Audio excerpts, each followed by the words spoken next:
Hello, everyone, and welcome to Dark Natter, the podcast where what is below stays below.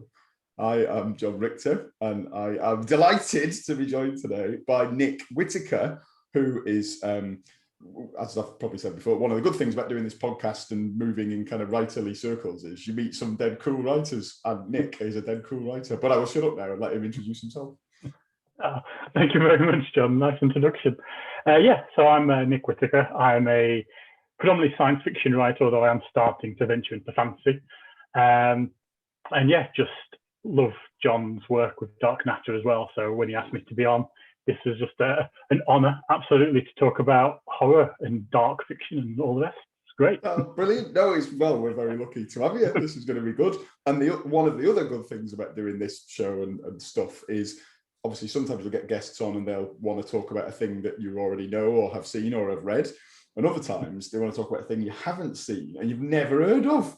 So I didn't know what Nightbreed was. And I've done a spoiler there, haven't I, and told everyone what we were talking about. But that's it. It'll be a big title.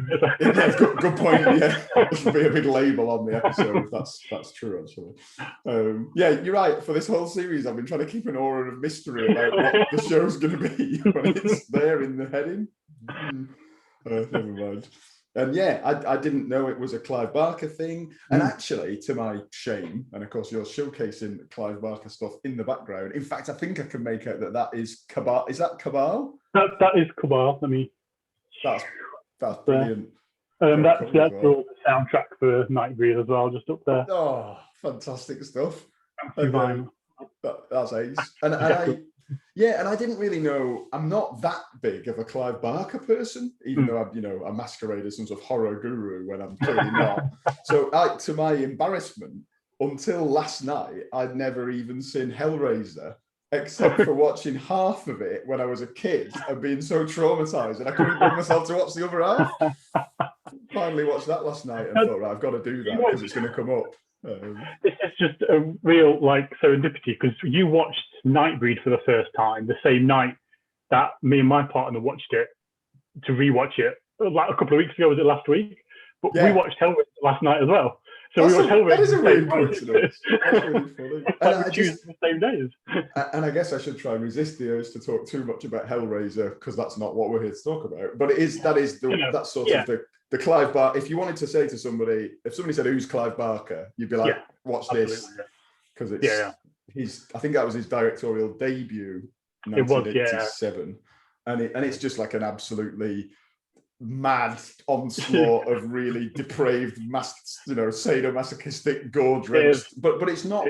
That makes it sound like it's got no plot and it's like rubbish. But it's not rubbish. It's dead good and really clever and funny. Yeah, I mean, watching it, because I think it was the first time I'd watched it for a good several years, and it was, I think I'd forgotten how much of almost like a one-room plot. Not one room, because it's a house. Yeah, no, agreed. 90% of it is just there.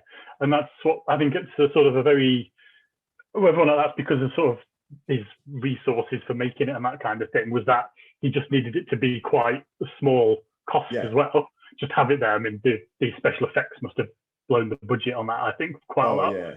So I wonder if that was sort of the idea behind it. Although it is based on a book, which to my shame, I haven't read the book of it. But it's very good, and just that whole madness happening in that house. Great. It's like a funny pitch as well. And it's like, a woman, a couple move into a house, and in an upstairs disused room, there's the blood of a dead guy that is sort of resurrected gradually, bit by bit, and that scene where it sort of congeals back together into a skeleton. It's like, oh, that's ace. I think that's probably one of the best scenes in the film for sure. I agree with that. And some of the kind of, but I guess the reason for mentioning Hellraiser, not just because we both coincidentally watched it last night, is because it does sort of define like what Clive Barker's all about, which is like pretty sick stuff. His movies have got brilliant special effects. So, to be clear, he's a writer originally, obviously, an author of horror works, but then he went on to direct some himself. And I guess as a writer, it's always cool when someone does that, because you think, I can have a crack at that one day. Not that. We can hope. Yeah, exactly. Well, you could dream about that. And I sort of read that he was basically people had started to, he was famous and a big name. Stephen King called him, like, I think Stephen King said, I've seen the future of horror and it's Clive Barker. I think that was his big boost, was sort of like to get that quote for sort of just rose him in everyone's eyes as like, oh, let's watch out for this guy and see what he does, kind of thing. Yeah, sure. which is fair enough. And and he sort of so I think he'd had some adaptations of his work into films, but they'd been a bit crap, or he didn't rate them. So he thought, right, sod it, I'm going to do one myself then. Which is Hellraiser, and it's I would say it's a really good, cracking. You can imagine people's reaction to watching that in the cinema, like, what the hell did I just see? But we are not here to talk about Hellraiser, of course. What we're here to talk about instead is another one of Clive Barker's wrote the book himself, which is the book you showed, which is Cabal. The movie version of that book is called Nightbreed. Written and directed by Clive Barker, came out in 1990. And I forgot the opening bit where we explain what the show is all about, so I should probably squeeze that in. We as the Dark Natter podcast, we are the custodians of the Hall of Pain. And every show we have a guest. Sometimes it's me mate Liam, who is the normal co-host. Sometimes it's other people. And Liam is to date still too shy to do a 3-man or a 3-person. But we did one once. But we'll get him on eventually onto a 3-word kind of thing. So between me and Liam's here in spirit, and between us, we assess whether the pitch is worthy of a place in the hallowed halls of the Hall of Pain. That's the assessment we're going to make of Nightbreed today. Nick, you are pitching Nightbreed. Why are you pitching Nightbreed? What do you like about that movie?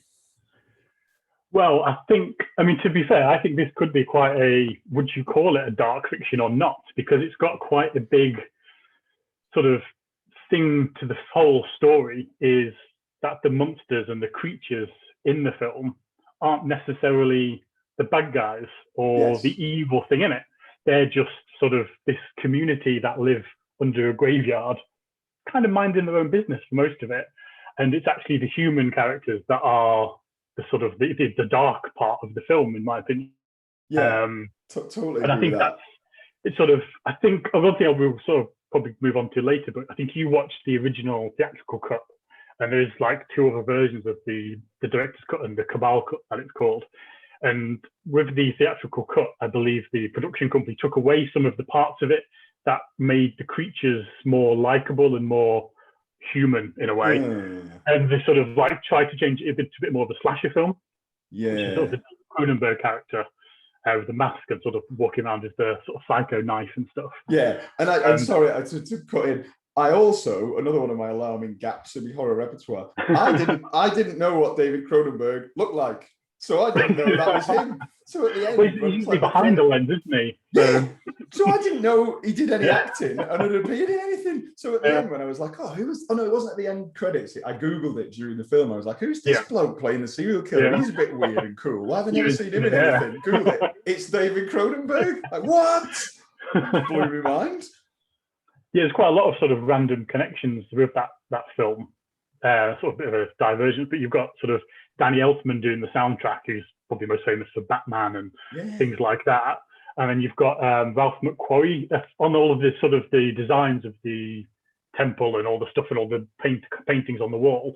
It's Ralph McQuarrie who did the very, very original Star Wars concept art. Oh, really? You've seen not the ones that became the main thing, but like the ones that came before it that look slightly different. Yeah, he did all sort of design on that. So it's a lot of like people who before they became bigger. And that is interesting, actually. And it's little people in it and stuff. Yeah. It's probably worth, but another thing I always forget to do is like a great big spoiler alert. We're definitely going to spoil this film. So if you fancy watching it, and you should watch it because it's a dead weird, I'm not even sure what genre it is type of film exactly. Yeah. So you should definitely watch it. So if you're interested, pause this, go and watch it, come back because we will spoil it. But I suppose it's worth mentioning that, like, despite some of those stellar names of people, Clive Barker, Cronenberg involvement, etc., it was a critical and commercial flop at the time. It was, yeah. Which, and of course, as you know, so why are we talking about it then? Because it went on to become a cult classic, and it's exactly, a very beloved film by a load of people. Which is interesting why that happens sometimes. Yeah, I mean, I think sort of when we sort of mentioned about the different cuts, I think that probably had something to do with it. Whereas, because I believe the Cabal book came out before the film. Yeah, I know the book came out before the film. And then when the film was released and they sort of edited it down, there was a lot of fans of the book, and also fans who could see what the film was trying to be and maybe got lost its way through the sort of studio edits. Yeah. And they're the ones that sort of campaigned for the director's cut and the Cabal cut. The difference between those is the director's cut's it's a proper film, you can watch it start to finish, whereas the Cabal cut's got some unedited and sort of raw footage that they sort of intersperse in it, so it's more of a sort of home movie vibes and bits of it and stuff. Yeah, no, that makes sense. But it brings up a lot more of the film, and even the ending was different to the actual ending of the film's totally different from the two. I think in the original one, I forgot his name now, Narcissus, the guy who has his face sort of cut round here. He was a character, wasn't he? Yeah, exactly. Well, this is the thing. He was one of the most popular characters from the studio's perspective as well, and he lives throughout the whole film. I'm guessing in the one you saw. In the director's cut, he dies like towards the end. He gets his head chopped off. It's weird, isn't it? Like, because he's a comedy sidekick. Yeah, and he starts off. So when you first meet that bloke, I mean, very, very quick. We won't do like a detail go through the plot. You'll get the idea as you listen to it. But in simple terms, it's a guy is seeing a I always get mixed up with it's like psychologist, psychiatrist, psychotherapist, whatever it is. Whichever one he is, yeah, one of them ones. and he's been having these troubled dreams about this place called Midian that's full of monsters. And his missus, who's really lovely. Oh, sorry. And the actress who plays his missus, just on this, this was a bit of Googling things. Oh, sorry to jump around. Anne Bobby, who plays the lovely lady friend, she does the voice of Bridget Tenenbaum in BioShock, which for any BioShock fans, there you go. There's loads of small. And the guy who plays Pinheads in it as well is the the thing and everything, and obviously a Clive Barker connection there, but he looks completely different, partly because he isn't bald with loads of pins stuck in his head. Another thing with the edits as well, did he have a German accent in the one you watched? I'm going to say yes, he did. Because they dubbed his voice for the whole film for the theatrical one as well. So it's a different voice for him rather than in the original version of it and stuff. Which explains why he didn't sound like Pinhead, I guess. Yeah. That's weird. Why did they do that anyway? So I probably should mention, we've mentioned Cronenberg being in it as we'll come on to, as the villain, and Bobby as the sort of female lead, and the main protagonist is played by is a fellow called Boone, who's played by Craig Sheffer, who I've never seen in anything ever. No, I did a quick sort of IMDb search after we watched it the other night, because I was like, he must have done something else, because he's actually pretty good in it. I thought he's actually really agreed. good. That sort of James Dean sort of Brando young version of them sort of feel to him, I thought. And he's been in a couple of, I think he was in one of the later Hellraiser films, sort of the ones that we don't talk about as much and stuff. But I didn't see much major that he'd done. Yeah, it's a strange one, because I agree with you. It's not like he came across as, like, there's a lot of scope for that character to be a bit boring, because he's a bit of a generic nice guy. He's sort of just a good person, but he does. There's a bit of charisma coming through there. I thought from him. Yeah, definitely. And I guess that's quite a common theme with horror movies. Is actors who are big in horror films, they stay in that little genre, and you never really see them branch out. No, it's true that, and some of them become complete legends, but within this niche, like what's his name, Bruce Campbell and stuff like that. They're all like really well known, but only in that one franchise. Exactly. So he plays this guy. He starts to see this psychiatrist who's called Dr. Decker, I think, Philip Decker, and he is a creepy bastard. And he basically convinces, we know that there's a serial killer on the loose in whatever city it's set in, I can't remember. And you sort of led down the route of thinking maybe Boone is the serial killer and that he's murdering people when he's having these weird dreams. He's actually going out and doesn't remember that he's slashing up families and stuff. And you can probably guess where it's not the most unpredictable twist, to be honest, is that it's actually the psychiatrist who's the serial killer. He's just the most horrible man. It's like, not only he's like drugging up his own patients with LSD, masquerading it as something else. He's trying to convince the cops that all his patients are murderers when he's a murderer. Yeah. And he's got the creepiest slasher mask he does that's ever been made. It's the best mask ever. I've got something on here that you'll to. No, it's not the best picture. You can see it there. Oh, it's that's a beauty. But the picture inside this that comes in it is that, which is quite a good image of it coming up. Brilliant. Just him, because he does look great. Yeah, he's brilliant, suited, smarmy. He's a bit sort of like Patrick Bateman-esque in a way, maybe. Yeah. But, it's that sort of calm demeanour, isn't it? It's sort of very sort of casual and soft-spoken. Never raises his voice, and he's a sick man. Very creepy. But the mask is, but for anyone who's listening to the audio version, the mask is basically like a kind of a tight-fitting cloth hood. Yeah, it's almost like skin, like grey skin. Sort of with a zip and the button eyes. Yeah. Button eyes and the zip, the mouth zip, which is a bit sideways. And for some reason, that's the most disturbing thing about it.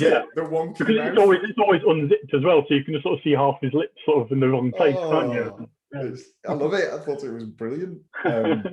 So yeah, for some reason he puts that on and goes around murdering people, but he's also a successful, wealthy psychiatrist with a dead posh office. Yeah. And I think this was a really tangential ramble back to the guy you mentioned, who's like the kind of comedy guy in the film. Yes, yeah. Did you say his name?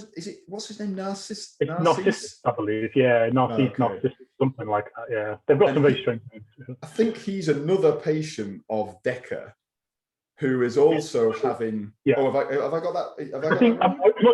I don't think he was, because he sort of loses it in the hospital when Boone's there.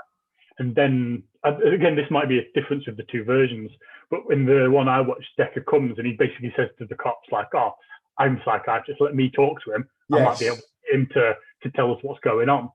And then he sort of sneaks in and stops him.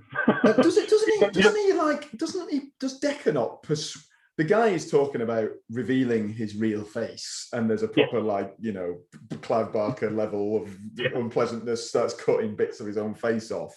But I'm trying to remember whether he does that and Decker's like, yeah, do that, go on, good idea. I can't remember.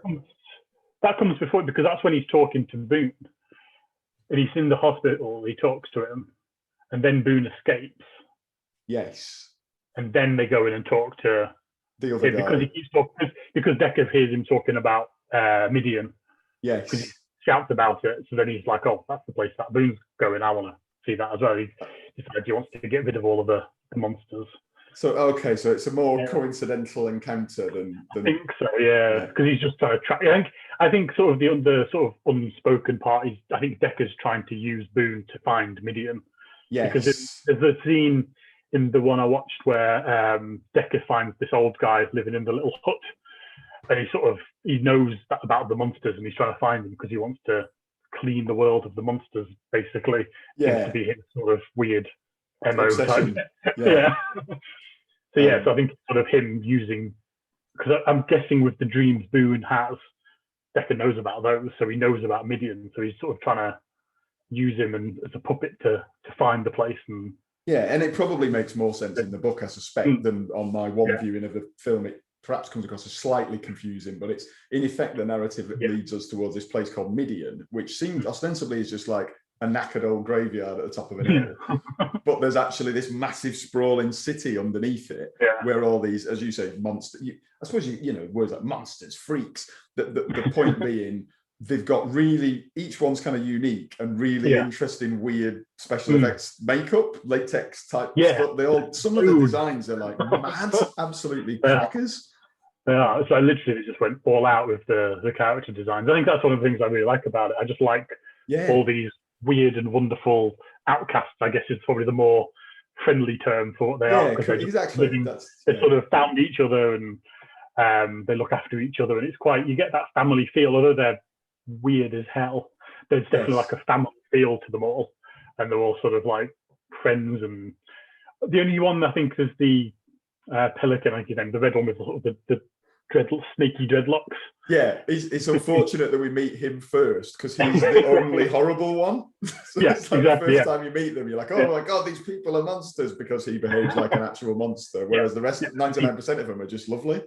Yeah, especially sort of, you've got the sort of the little the guy with the dog and everything. It sort of looks like sort of a little friendly one, and even the old guy Lalsberg, who's sort of in charge, you sort of got that sort of grandfatherly caring about him and everything. Yeah, but it's really good when, you know, I guess in a way it's become a trope in and of itself, but it's the subversion of, so normally society tells you, I guess, and this, you know, speaking from the perspective of a somewhat scrawny, pale man, this is, you know, trying to suppress my bitterness, but it's like, if you're, you know, muscular and good looking and handsome, you're the good guy. See Flash Gordon and a million other heroes. Yeah. If you're a bit weird looking, then you're evil. See every villain that's ever been done ever. Exactly. This is why I always end up rooting for like Jafar and Scar and people in the Disney films. You know yeah. What I mean? Like, I think that's the sort of the thing I think sort of attracted me to Nightbreed watching it, was that it's like, if, and putting words in your mouth here, but if like us, we're maybe feel slightly like outcasts with totally. Of being writers and what we like enjoy, if you like enjoying horror films or anything that's cult films and that kind of thing, you feel like you're one of those people. And like Correct. you say, most media, they're the ones that are villainized as the bad guys, or they're the ones that aren't right, not quite right. And then Nightbreed, they're the ones that are the good guys. And you've got this sort of, like we say, the psychiatrist guy who's the wealthy, he's got looks like a stable career, I guess, and all that kind of stuff. And he's doing all the right things, but he's the one that's messed up and a literal murderer, serial killing, evil sort of. You're exactly right. So, and maybe that's part of its cult appeal, I guess, is that maybe a lot of people have found, I could, you know, I identify with this. It's kind of nice. And then of course, there's interesting. I remember this once when Lord of the Rings came out, and I think I watched film review or whatever show it was, and Jermaine Greer was on it, and and everyone was generally effusively praising of because I think they're good films and very well made, and did a great job of, you know, sort of bringing this legendary stories to the screen. But she was having a bit of a pop at Lord of the Rings, because she was like, well, why, just because the orcs are like ugly, why do they automatically have to be the villains? And she got a bit shouted down, and it was a bit like, oh, come on, like, don't, you know, this is a classic. and I sort of agree with that point. Like, it's probably not the right film to pick on because it's such an old. But there is a point there, isn't there? Like, of that, for sure. I mean, I think that's. I've been sort of reading and researching a lot of fantasy, just a slight diversion, but I think Lord of the Rings is one of the few books, sort of traditionally classics, where it is a very clear black and white images on who's the good guys, who's the bad guys in that. Whereas I think things did sort of shift, especially sort of in the 90s. I think there was a bit more of a openness of grey morality and that kind of thing, which I think horror films possibly have the most of in some ways, because even sort of Hellraiser as well, I mean, Clive Barker again, but the Cenobites in that, although they're not the nicest people, they're just kind of doing their thing, and they only seem to really punish bad people. You never really see them do anything to nice people particularly. It's always like, I agree. They've got their comeuppance, really, the people that in Hellraiser, Pinhead, who you'd be forgiven for thinking is the villain, is not the villain of that film. Like, he actually, it's sort of the villain is again, I'll just try to avoid spoilers, but the villain is a different person who definitely, by the time he's getting ripped to shreds by Pinhead and his mates, you're like, yes, good, you deserve that, you bastard. Exactly. So I think that's what I think horror films do that quite a lot. But with Nightbreed, it's just that whole family and community of outcasts, and a band of misfits is a trope that I do like in a lot of things, whether or not it's sort of a spaceship crew who are all a bit sort of on the brinks of the sort of normal and things, or monsters and creatures who are living in their own little world and doing their own thing. And I just like that aspect of stories, I think. And it's totally. And Boone definitely sort of, you know, the narrative essentially takes the route of he finds Midian and is introduced to these people. Oh, well, sorry, he dies. I forgot that bit. That's a small part of that. Decker manages to convince the cops that like he's, this guy who's on the run now is the killer and is the serial killer, and then he sort of says, "Oh, let me talk to it." Like, when are the police going to learn? Whenever Decker says, "Oh, let me talk, I'll handle this," it's like that's never worked. It's never worked. So he goes up and he's like, "Oh, I'll talk to him," and then he lies and says Boone's got a gun, so the police shoot him about 5 billion times. I'm gonna say, just really shoot him lots and lots to make sure. But then he's been, I think, bitten by that hand wavy. He's been bitten by that nasty one, the dreadlocks dude, who's a bit sort of grumpy. That bite enables him to sort of resurrect as what's the word? Like, what's the word to describe the people who live in Midian? Are they actually called the Nightbreed? The Nightbreed, that's their sort of term. I mean, I don't know if it's cut from the one you watched, but there's like a scene nearish to start, I believe, where you sort of see a bit of a history of how they all got there and where they all come from. And there was like, sort of back in the Dark Ages, there was like a witch hunt where they killed and chucked them all into pits and were massacring all the and everything. And then they all sort of, whoever survived, sort of got themselves together. I think that's why they call themselves the Nightbreed, because they're the breed that hide in the night kind of thing. And it's all sort of like that's it. They're like they're meant to be some sort of, I don't know, alternative offshoot of humanity that's been kind of culled in the past, and these are the surviving kind of remnants who are just, like you say, just trying to hide and keep to themselves. Boone comes back to life in the morgue. And he in effect ends up finding his way to Midian, where he learns, oh right, that bloke who attacked me and bit me, he was a bit of an exception. Everyone else is nice, including that bloke with the really funny shaped head, just like a crescent moon type thing, isn't it? Yeah, he's cool. And they sort of the guy who I must reveal my real face.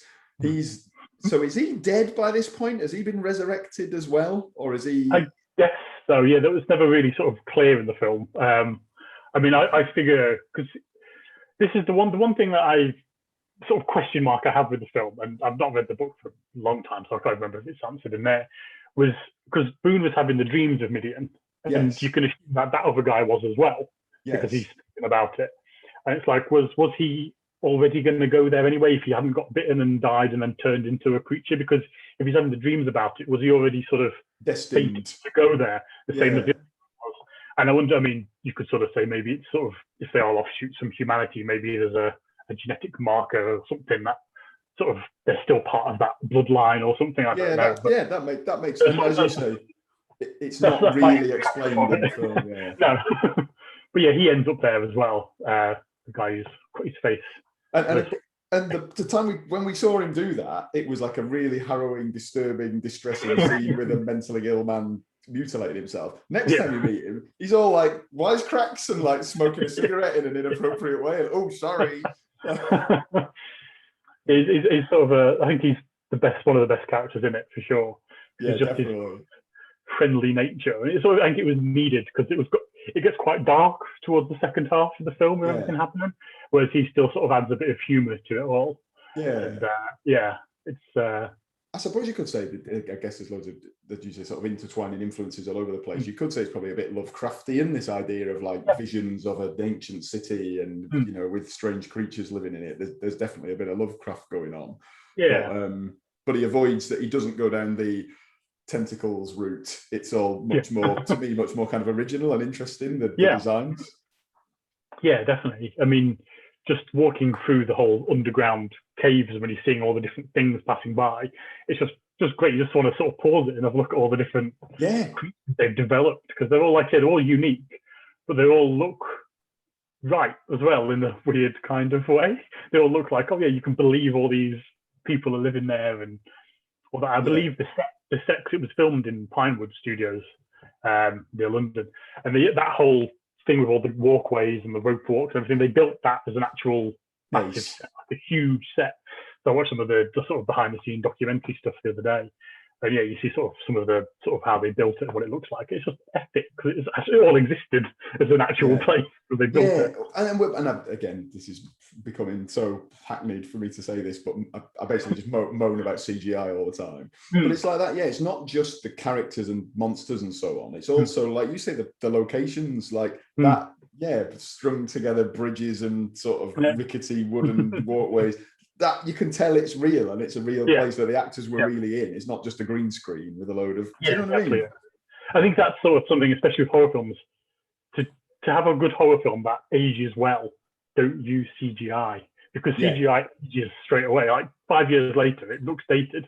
Whereas when you've got real life buildings and animatronics and things that have actually got real flesh or made up flesh for puppets and stuff, it lasts so much longer because it looks so much better. I mean, totally. I think that's why there's sort of like, I think like an era of horror films that have managed to do that. And you've got sort of like The Thing and sort of John Carpenter's most of his work anyway, and something like the Clive Barker and like say sort of Hellraiser with The Thing coming out, the floorboards and everything. Yeah. They still look great now because they've used real props and products and things to do it, rather than digital stuff that never looks good after a while. It just never does. even when it releases, it doesn't always look that great. Yeah, I completely agree with that. So hopefully they'll continue to. I mean, I think people generally, more and more people getting on board with this viewpoint, and therefore hopefully we'll start to see more films only use CGI when you need to use it, because you can't do the thing with animatronics. If you can do it with physical things, please do it. Yeah. Just, things that aren't necessarily in the forefront. That's the difference, I think, for sure. Yeah. And so Boone ends up sort of joining the community and becoming one of the Nightbreed, which is good. But by this point, various antagonistic forces are now pointed towards the city, not just Decker, who's decided he's on some sort of weird quasi-religious mission to kill them all for some reason. But I think we end up with the police end up making a kind of a sortie into the city to try and wipe it out, featuring the most hilariously jock, sort of what's the word I'm looking for, brash, arrogant, sort of cigar smoking police chief ever. He's brilliant. He was, to be honest, I think he was my favorite character. It's like he came in from another film and was just exactly the door down and barged exactly what it's like. Where did he come from, and why was he not in it earlier? He's just just a nasty, and he's got a sort of a weird, I don't know. He's clearly a big bloke, but in a sort of in a slightly odd, is he muscly or is he fat kind of, I can't quite work him out kind of way. And he's kind of... he wants to be the big muscly guy, but he's not quite got it, so he sort of pads himself up a bit. And he looks, there's something a bit odd about his general kind of build. And then, and he's got he's kind of balding and he wears glasses, so he doesn't, he sort of missed the mark with what he's trying to be, but he really goes for it, so it's fine. Yeah. And everyone just accepts it, okay. He's the chief. So it's basically if they sort of cast a nerdy bloke to play a muscle-bound jock character by mistake. Yeah. But in a good way. His name, the actor, is Charles Hayde. Who is still knocking about, I think, and still doing stuff. He's been in quite a few other things which I haven't seen, but I kind of want to watch him now. Yeah, just to see if he's that same character in all of them, or does he? I hope so. Even if it's exactly the same characters barging into different films. and there was the end. So that whole sort of finale where him and the cops rock up and invade Midian and start fighting with all the residents. And there's loads of cool, I'm going to shoot you with my gun. And then the other guy's like, oh, I'm going to kill you with my snakes that come out of my belly. That was really cool. But it was a bit like a sort of a Clive Barker-ified version of, the ending of Beauty and the Beast, where all the townsfolk try and attack all the Beast's castle. It was kind of a bit like that, but gory. Yeah. I know what you mean. It's sort of like a darker version of it. Yeah. But I think that was sort of the great thing of seeing all the different creatures and what they can maybe do. And I think it makes you, one of the good things, it makes you want to know more about them. but it shows you just enough to make you sort of go, oh, these are really interesting characters and creatures, but there's no more. They did a comic book series of it afterwards, which I haven't read, to be fair. I think it's more some of the characters a bit more, which might be sort of something I want to look into, trying to find. Yeah. That's like the whole fight scene stuff. It's sort of a little bit over the top in some parts. Definitely. Like the sort of like flamethrowers and everything start coming out. But then I think it's sort of a good commentary on like people not, if they don't accept or understand something, then they just go nuts and trying to wipe it out. Yeah. Because there's a scene where the sort of the most human looking of the Nightbreed, sort of the guy who holds the dog and everything, he sort of falls outside into the sun and starts to burn a little bit.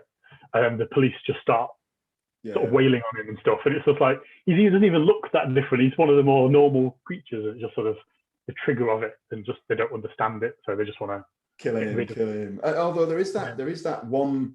They don't do. I'm not entirely sure. I'm trying to remember how this resolves itself, or whether it does. But there's one relatively senior police guy who is who seems a bit. He doesn't. Yeah. After Decker tells them all that Boone's got a gun, so they shoot him. Yeah. He's the only one who's like, oh, where's his gun that you said that he had? Because I can't see one. So he's a bit. In that scene where they're all putting the boot into the dying guy, he sort of stands back and he's a bit horrified. But you're waiting for him to step in. But he just doesn't. He just doesn't do anything. Yeah. So that's. I guess whether or not it's sort of like looking around, like he's not going to be able to stop all these madmen sort of doing their thing and whatever. So whether or not he sort of backs away a little bit. He finds the mask in Decker's car, who just like he's just got it on his dashboard. Like he's just not even couldn't be asked to put it in the gun box. But he's, and he's like, "Oh, what's this, doctor?" And the doctor's like, "Oh, so I can't. Even, I don't even. I'm not sure if he even bothers with the story or just stabs him. I just think he just does it. Just gets rid of him.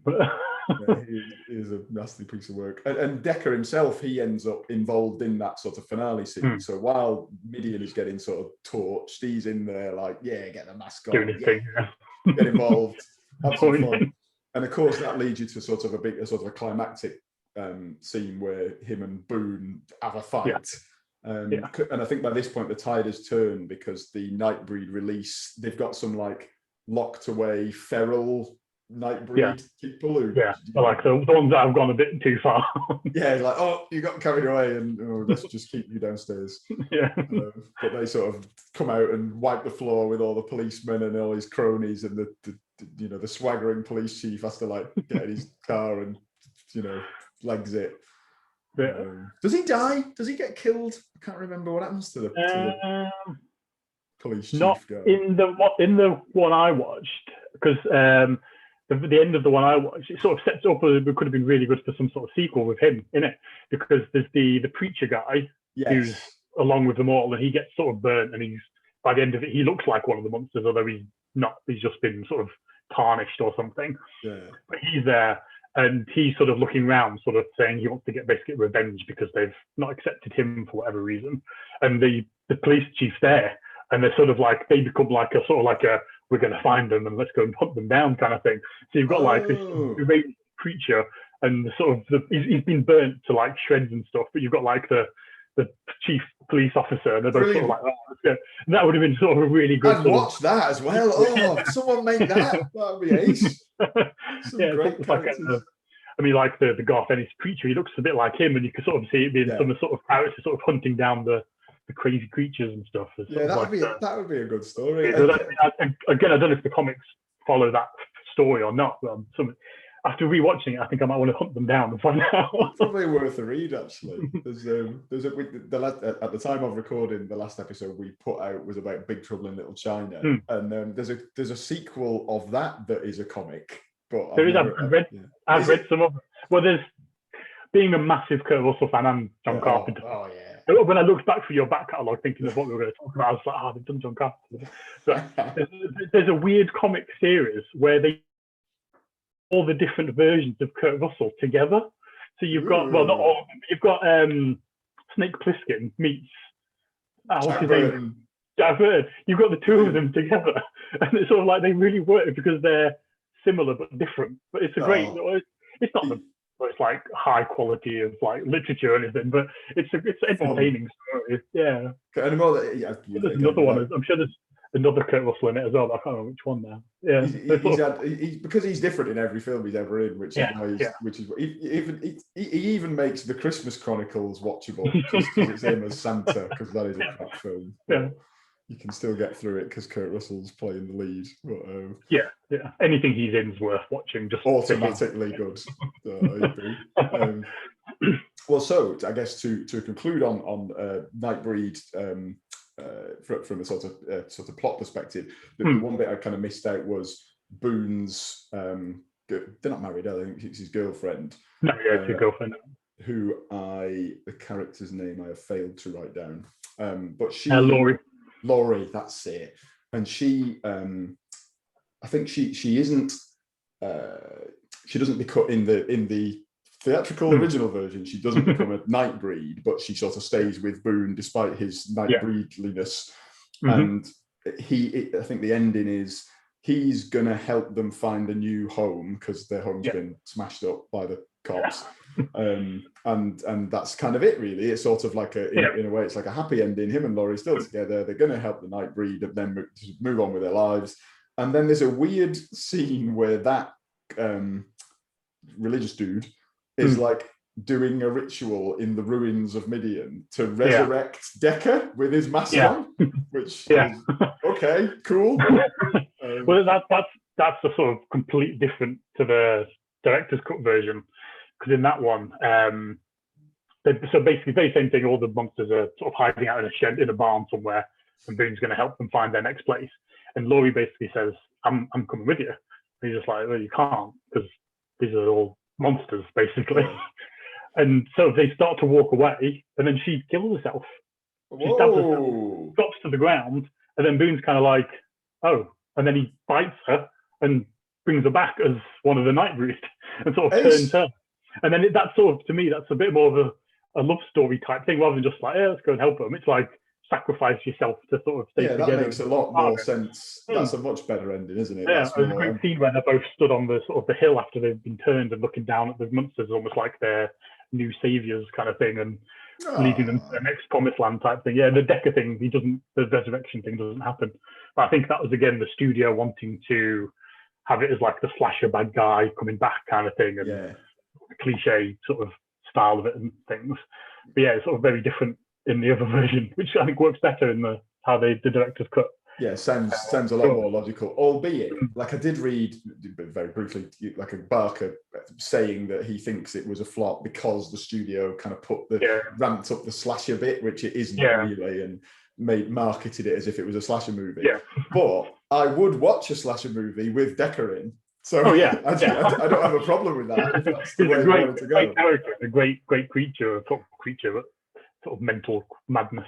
Yeah. Oh God. And then just his style of just talking, everything's just so creepy.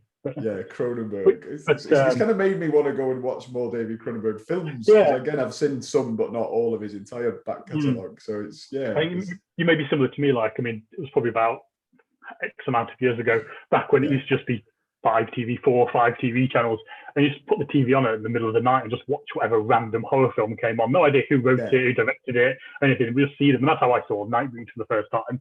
I saw the name, and I was just like, "That's a cool name. Let's watch that." It was just you're exactly right. And that is a lost thing, I guess, for younger generations. I guess will never know that I've got 4 channels, and so all I can watch is what's on these 4 channels, and I'm gonna flick through, and it might just be, and I'm a teenager, and I'm in my bedroom, and that's all I've got to do, and it'll either be the news, Gardener's World, some crap, romance thing or whatever, and then Channel 4 would have been some like edgy weird. And then, or if you were lucky, it's like, a film that's just starting, and I haven't missed the beginning. Like how many films I've seen 2/3 of because you missed the start. Start into it, like, this looks interesting. No idea how it started, but I'll just keep watching it and see what happens. Like I remember watching, I think I put it on. I'd never heard of it, didn't know what it was, and it was as the opening sort of credits were coming on, and it had like cool, I don't know, cello music or whatever. And I was like, I'll just watch this, and it ended up being The Usual Suspects. Like, can you imagine how good I was like, I've just seen the best film ever. Like, Yeah. Mum! You've got to watch when they're in bed. That's the thing, it's like watching films where you don't know what they're about. Yeah. I think it's a nice experience. I mean, I used to go to like HMV or Virgin Megastores. It's just like 10 DVDs for a £5. Right, what's got a cool title and a cool cover? And just get those. Yeah, like spoiler free that you've not even read the blurb kind of thing. Yeah, it sounds good. Or you read the back and it says zombies. Like, yeah, that's fine. Yeah, I want to watch it because it says zombies. Well, that's a good way to consume films, I think. Yeah, I think. Just sort of diverging a little bit, but I think generally even with music and with movies and media in general, because we've got things like Netflix, Spotify, where you can sit and browse and watch the trailer and decide. You'll spend hours upon hours searching for something to watch because you're reading all the details to try and decide. And then if you'll end up watching something, if you're lucky, if you manage to choose something before it's past midnight. Yeah, totally. You know all about it already. You know who's in it and all the rest of it. Whereas back then, you'd find things you would never have thought to watch that suddenly become, actually, I really like this. And I wouldn't normally have watched it if I'd known what it was beforehand or with blurb, and the blurb's not a great blurb, but you'll watch it anyway. So yeah, I think it's sort of a lost art, like we say, of finding hidden gems. It doesn't happen anymore. Totally agree. And trailers as well are getting worse for that. Like, if you watch old trailers, they're cryptic, 1 minute long, not really sure, don't give too much away. Now it's like, right, but here's a synopsis of the entire plot of the film for 3 solid minutes with all the best bits in it. Like, it was all the first like 3/4 of the plot, and you might get a little bit at the end that you don't know. Yeah, it's like there's a film I have not seen and probably would have seen and probably will enjoy, but I'm not going to watch it because I honestly feel like the trailer has just told me the old film. Is that the Invisible Man film that came out a couple of years ago? Yeah, the newer one. Yeah.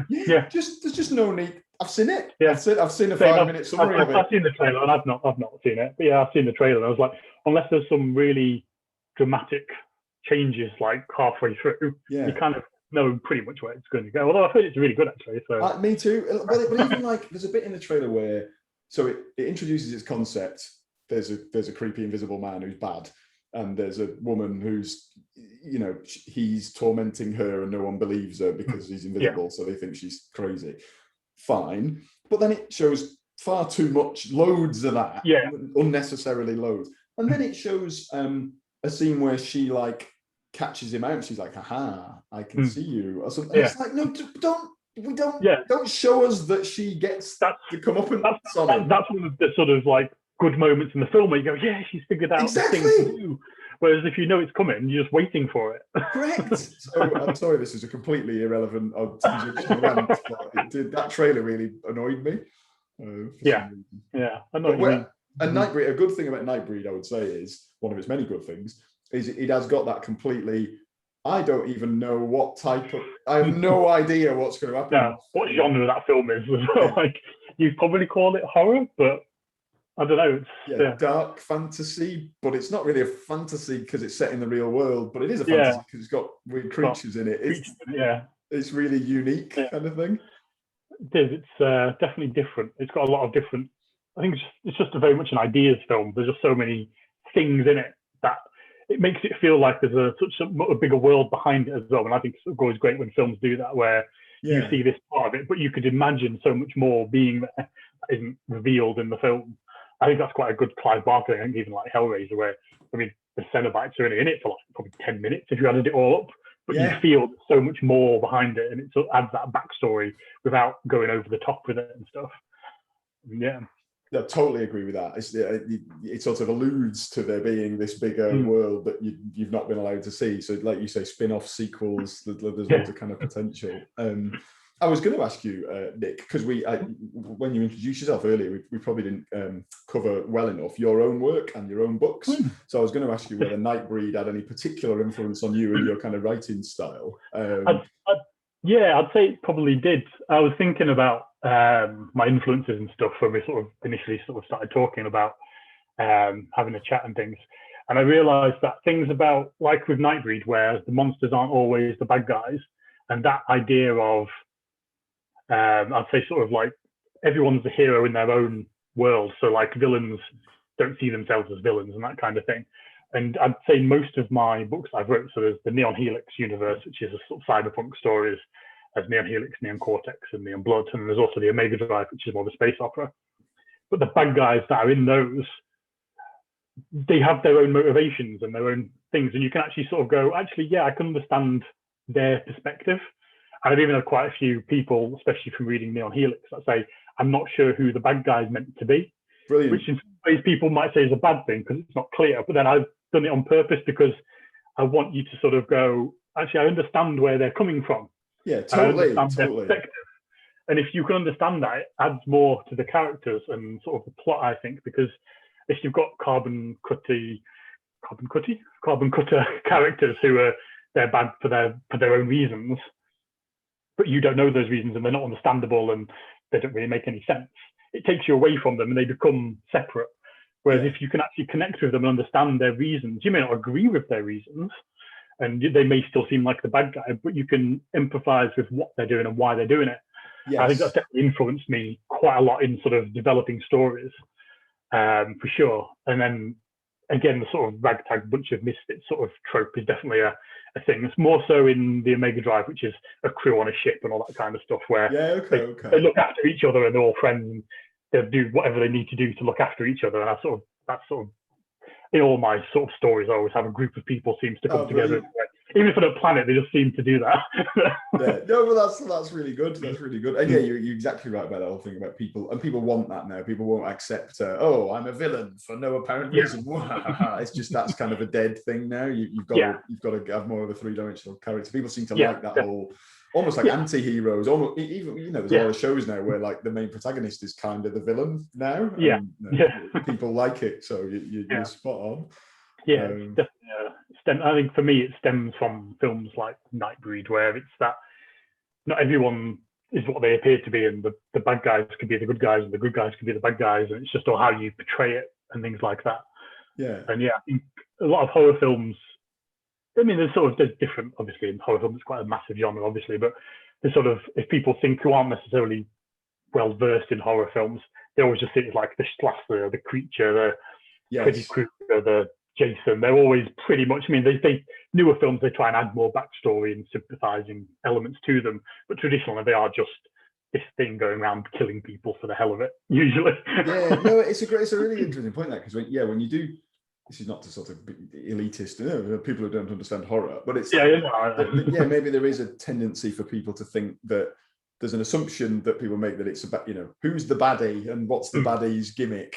How does this baddie kill people? And it's like, well, they don't all have to be that story. There's different stories you can tell. It adds more when there's sort of more background to them and why they're doing the thing. And again, they can still be this nutter going around killing people, but as long as you can understand why they're doing it a little bit more, it maybe takes away from the horror aspect a little bit, because I guess the more you know, the less scary it is as well. Which is sort of a different balance to be had. I mean, this is just sort of popped into my head for some reason, only because I was talking about this character the other day. But like I'm a big Batman fan, but I think my favorite iterations of Batman is maybe some of the Frank Miller and also Michael Keaton's original, because they both portray him basically as a borderline sort of what's the word I'm looking for? He likes hurting criminals. He's horrible. He's really violent and batters them to within an inch of their life, and sometimes kill. So there's this whole thing about like in Batman where it's like, oh, Batman's not supposed to kill the villains. He's very, has a moral code. I'm like, well, that's in the cartoon, and the cartoon was good, but you could have a completely different take on him where he borderline is a villain, and he's I mean, I don't know. If this has happened, it must have happened. Someone must have already written this, but you could easily do a Batman story from the perspective of like a street villain, like a criminal, like Bob's Banks or Bob's Corner Stores, and he would be a slasher character. He just goes around beating up everybody. And you'd be terrified of him, and that's sort of like his gimmick, is that he goes around and terrifies the hell out of criminals on the street. And you could do a whole story of him being this slasher. Like a bogeyman kind of figure, and really go to town on that. Again, it's probably been done. That's the problem, isn't it? Every good idea you have always turns out. This happened to me the other day, right? Sorry, complete tangent again. I've got to tell you this. I was talking to somebody who potentially wants to try and put together a bit of like an anthology of like horror stuff, and I'd suggested, because I've made this point a few times about, it's really hard to come up with like an original monster. So maybe the theme of this anthology should be everyone's got to come up with an original monster story. I thought would be quite cool. And part of the reason for me proposing that was because I'd had an idea and I was, haha, this is a good idea. And I was like, so we got talking, and then I said, okay, what about a sentient evil bed? And it's like, so it's not like, oh, there's a monster under my bed. It's like, no, the bed itself is the monster. I thought this was a good idea. And the guy goes, oh, you mean like Deathbed? I was like, what? What's Deathbed? Just a film and a book that exists called Deathbed, about a sentient evil bed that eats people. And bollocks! I can't believe somebody came up with that idea. Oh well, never mind. So many ideas. I mean, the thing is as well, I mean, it's like talking about writing and stuff, but like people say like every plot's already been written. It's just how you develop it and you write it. So, but yeah, it's hard when it's a bit demoralizing, isn't it? When you come with like, oh, great, search a little bit, like, oh. Never mind. It's so annoying. But like you say, you shouldn't be too put off by, oh, I've just found out the idea I've had turned, like Hunger Games. Lots of people say she ripped off Battle Royale. She says she didn't and had never heard of it, and she's probably telling the truth. She probably just found out afterwards that that idea's kind of been done. Oh well, never mind, and it didn't stop her from being very successful. No, exactly. Yeah, it's done amazing. I mean, it's a very different story. I mean, I love Battle Royale. It's a great film, but then Hunger Games, it's a good trilogy of books as well. Yeah, agreed. It does what it needs to do really well, and they're very different. There's so many ideas that are similar. I mean, that whole concept of those is probably been done a million times in other areas as well, hasn't it? So agreed. And speaking of good books, definitely massive shout out to your series of. I guess the Amiga Drive, as you say, is I think a separate. Is that like a separate standalone? Yeah, well, it's probably going to be a trilogy. I've only sort of done the first book of it so far, but it does end. It ends.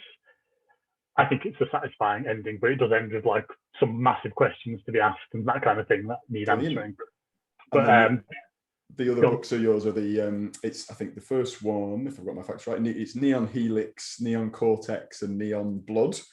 Yes. And I did like your covers are amazing. They look amazing. So yeah, if you've got them to hand, please showcase away. Neon Helix, there. So the Neon Cortex is a short novella. You can get it free on my mailing list. Don't have to buy it. But you can get a hard copy if you want the cover.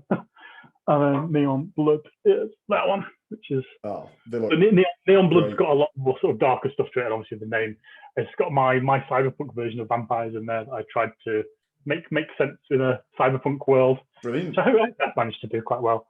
I'm positive you have. I have not read any of the Neon books yet, but I have read.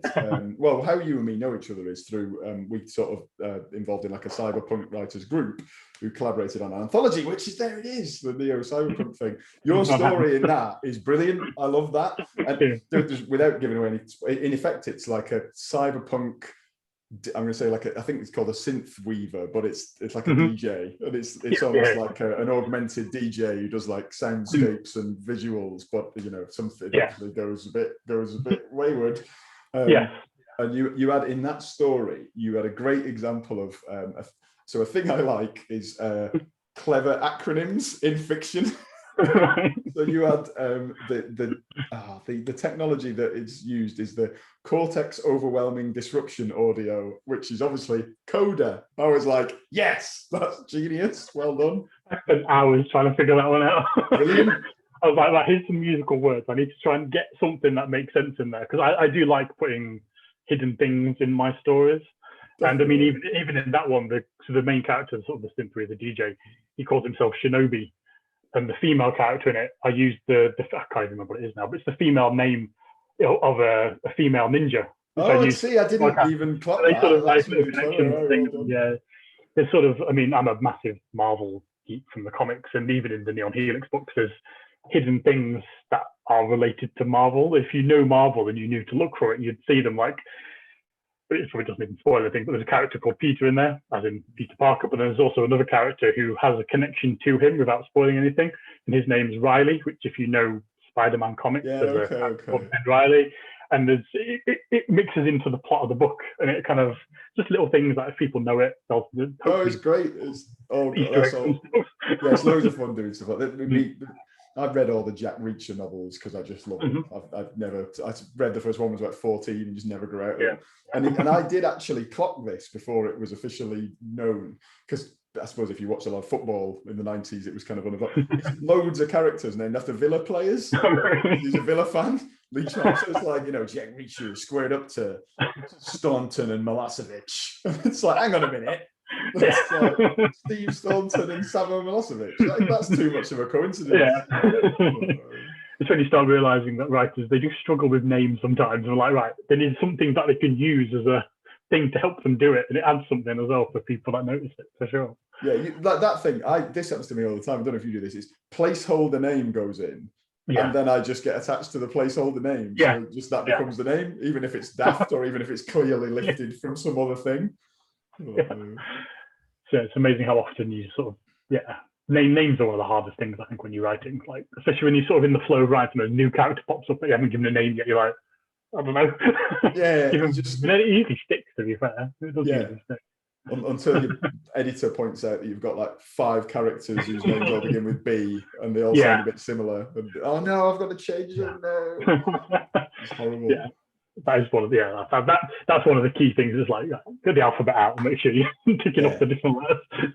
It's weird, isn't it? Of these things you don't think of until you sort of start doing it. Well, Nick, we diverged significantly in a good way. But just to conclude on Nightbreed, of course, this is the tense moment when we reveal whether Nightbreed has made it into the Hall of Pain. And of course, it's infamously difficult to do so, as anyone who's listened to every episode of the show and everything that we've ever covered has always got in will know.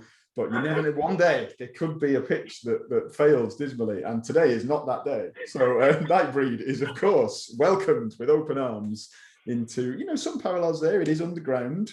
It's got lots of weirdos in it. So maybe, in a way, the Hall of Pain is a bit like a new Midian. But if anything, probably the avatar of Nightbreed that will live in the Hall of Pain is probably Decker with his mask on. Yes. So not as nice as the residents of Midian. He's definitely the darkest part of the film, for sure. Yeah. And the best bit, apart from the police chief. Yeah. Maybe it's the police, but we'll put the police chief in there as well. The police chief in there as well. They can share a cell. I would say just one of my favourite quote from the whole film. It's the thing the Pelican says, the red tentacle guy, when Boone first meets him. He's like, "Oh, is all this real?"